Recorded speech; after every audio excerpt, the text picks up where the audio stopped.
Hi friends, ನಮಸ್ಕಾರ. ಎಲ್ಲವೂ ವಿಸ್ಮಯ ಚಾನಲ್ಗೆ ಸ್ವಾಗತ. ಎಲ್ಲರಿಗೂ ಕಾರ್ತಿಕ ಸೋಮವಾರದ ಶುಭಾಶಯಗಳು. ಇವತ್ತು ಕೊನೆ ಕಾರ್ತಿಕ ಸೋಮವಾರ ಆಗಿರೋದ್ರಿಂದ ಇವತ್ತು ಎಷ್ಟು ಸಾಧ್ಯವೋ ಅಷ್ಟು ಶುದ್ಧ ಮನಸ್ಸಿನಿಂದ ಶಿವನ ಆರಾಧನೆ ಮಾಡಿ ಶಿವನ ದೇವಸ್ಥಾನಕ್ಕೆ ಹೋಗಿ ಇವತ್ತು ವಿಶೇಷ ಅಭಿಷೇಕಗಳು ಕೂಡ ನಡೀತಾ ಇರುತ್ತೆ. ಕಾರ್ತಿಕ ಮಾಸ ಅಂದರೆ ಸುಮ್ಮನೆ ಅಲ್ಲ, ಇದು ಪ್ರತಿ ಮನೆಯಲ್ಲೂ ಹಣತೆ ಇಟ್ಟು ದೀಪ ಹಚ್ಚಿ ಮನೆ ಬೆಳಗುವುದೇ ಒಂದು ಕಾರ್ತಿಕ ಮಾಸದ ವಿಶೇಷ. ಈ ವಿಶೇಷ ಮಾಸದಲ್ಲಿ ಎಲ್ಲ ದೇವತೆಗಳು ಕೂಡ ಸಾಕ್ಷಾತ್ಕಾರರಾಗಿ ಶಾಂತ ಚಿತ್ತದಿಂದ ನಮ್ಮನ್ನು ಆಶೀರ್ವಾದಿಸ್ತಾ ಇರ್ತಾರೆ. ಇದನ್ನು ಹರಿಹರ ಮಾಸ ಎಂದನೂ ಕರೀತಾರೆ. ಹರಿ ಮತ್ತು ಹರ, ಹರ ಅಂದರೆ ಶಿವನಿಗೆ ಸಂಬಂಧಪಟ್ಟ ಸೋಮವಾರ. ಇದೇ ಮಾಸದಲ್ಲಿ ಶುಕ್ರವಾರ ಮತ್ತು ಶನಿವಾರ ನಾರಾಯಣನಿಗೆ ಸಂಬಂಧಪಟ್ಟವನ್ನು ಒಟ್ಟಿಗೆ ಪೂಜೆ ಮಾಡುವಂಥ ಈ ಮಾಸ ಆಗಿರ್ತದೆ. ಈ ಮಾಸದಲ್ಲಿ ಹರಿಹರ ಪೂಜೆ ಮಾಡೋದರಿಂದ ನಮ್ಮ ಜನ್ಮಾಂತರ ಕರ್ಮಗಳನ್ನ ಕಳ್ಕೊಬೋದು. ಶಿವನ ದೇವಸ್ಥಾನದಲ್ಲಿ ಕ್ಷೀರಾಭಿಷೇಕ ಅಂದರೆ ಶಿವನಿಗೆ ಇಷ್ಟ ಅಲ್ವಾ, ಕ್ಷೀರವನ್ನು, ಗಂಗೆ, ಹಾಗೆ ಬಿಲ್ವದಳ ಅಂದರೆ ಅವನಿಗೆ ತುಂಬ ಪ್ರೀತಿ ಪಾತ್ರವಾದದ್ದು.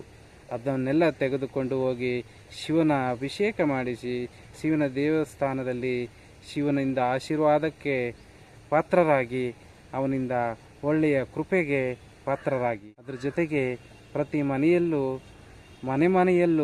ಮನೆಯ ಅಂಗಳದಲ್ಲಿ ನೀವು ಹಣತೆಯಿಂದ ದೀಪ ಹಚ್ಚಿ, ಅಂದರೆ ಮಣ್ಣಿನ ದೀಪದಲ್ಲಿ ಎಣ್ಣೆ ಹಾಕಿ ಅದಕ್ಕೆ ಬತ್ತಿ ಹಾಕಿ ಆ ಭಕ್ತಿ ಎಂಬ ದೀಪ ಹಚ್ಚಿ, ಸೂರ್ಯದೇವರು ಮುಳುಗುವ ಸಮಯದಲ್ಲಿ ದೀಪ ಹಚ್ಚಿ, ಹಾಗೆ ಸೂರ್ಯದೇವರು ಉದಯುವ ಸಮಯದ ಮೊದಲೇ ಸ್ನಾನ ಮಾಡಿ ಶಿವನಿಗೆ ನಮಸ್ಕಾರ ಮಾಡಿ, ಸೂರ್ಯ ನಮಸ್ಕಾರ ಮಾಡಿ ಸೂರ್ಯನಿಗೆ ದೀಪ ಹಚ್ಚಿ, ಇದರಿಂದ ಜನ್ಮದ ಕಷ್ಟಗಳು ಕಳೆಯೋದ್ರ ಜೊತೆಗೆ ಶಿವನಿಗೆ ನಾವು ಹತ್ತಿರ ಆದಂತೆ, ಶಿವನ ಪುನೀತನಾದರೆ ನಮ್ಮ ಕಷ್ಟಗಳನ್ನ ಕಳೆದಂಗೆ, ಶಿವನು ಪ್ರೀತಿಯಿಂದ ನಕ್ಕರೆ ನಮ್ಮ ಜೀವನ ಸ್ವರ್ಗ ಎನಿಸಿದ. ಕಾರ್ತಿಕ ಮಾಸವು ಪ್ರತಿಯೊಬ್ಬರಿಗೂ ಶುಭವನ್ನು ಉಂಟು ಮಾಡಲಿ, ಪ್ರತಿ ಮನೆಯಲ್ಲೂ ಹಣತೆ ಬೆಳಗುವಂತಿರಲಿ, ಆ ಹಣತೆಯ ಬೆಳಕು ಮನೆಯ ಪ್ರಕಾಶವನ್ನು ಹೆಚ್ಚಿಸುವಂತಿರಲಿ.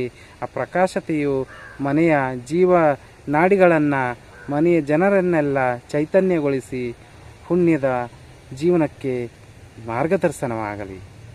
ನಮಸ್ಕಾರ. ಇಷ್ಟವಾದರೆ ಶೇರ್ ಮಾಡಿ, ಸಬ್ಸ್ಕ್ರೈಬ್ ಮಾಡಿ, ಲೈಕ್ ಮಾಡಿ.